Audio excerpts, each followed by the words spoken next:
నమస్కారం, నేను miss CS. Congress party హామీ ఇచ్చినట్టుగా ఆసరా పెన్షన్ల పెంపునకు లైన్ క్లియర్ చేసిందని చెప్పవచ్చు. నిన్న ప్రవేశపెట్టినటువంటి ఓట్ ఆన్ అకౌంట్ బడ్జెట్లో ఈ ఆసరా పెన్షన్లకు సంబంధించినటువంటి బడ్జెట్ను పెంపుదల చేసింది.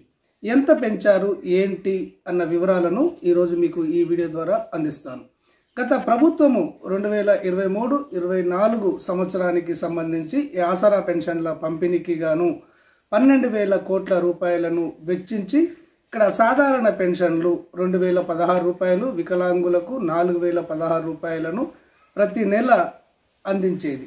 కానీ ఈ కాంగ్రెస్ ప్రభుత్వము ఈ 12,000 కోట్లకు అదనంగా ఇంకొక 10,000 కోట్లను కేటాయించి టోటల్గా 22,000 కోట్ల బడ్జెట్ను ఈ ఆసరా పెన్షన్ల కోసము ప్రతిపాదించడం అనేది జరిగింది. ఇది శుభవార్త అని చెప్పవచ్చు. కాంగ్రెస్ పార్టీ హామీ ఇచ్చినట్టుగా ఇతర సామాజిక పెన్షన్లు 4,000 రూపాయలకు, వికలాంగుల పెన్షన్ను 6,000 రూపాయలకు పెంచడానికి ఈ బడ్జెట్ సరిపోతుందని విశ్లేషకులు భావిస్తున్నారు. ఈ సామాజిక ఆసరా పెన్షన్లను పెంచి ఇవ్వాలి అంటే ఇక్కడ 24,000 కోట్లు అవసరమవుతాయని గ్రామీణాభివృద్ధి శాఖ ప్రభుత్వానికి నివేదించడం అనేది జరిగింది.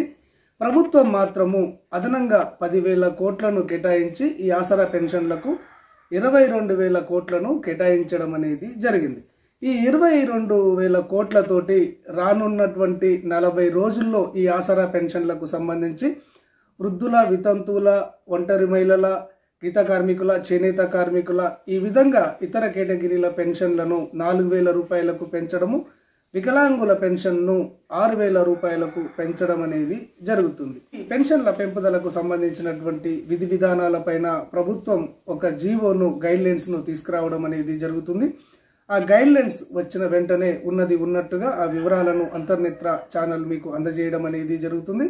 ఈ వివరాలు మీ మొబైల్లో వెంటనే రావాలి అంటే మీరు అంతర్నేత్ర ఛానల్ను తప్పకుండా సబ్స్క్రైబ్ చేసుకోండి. ధన్యవాదాలు.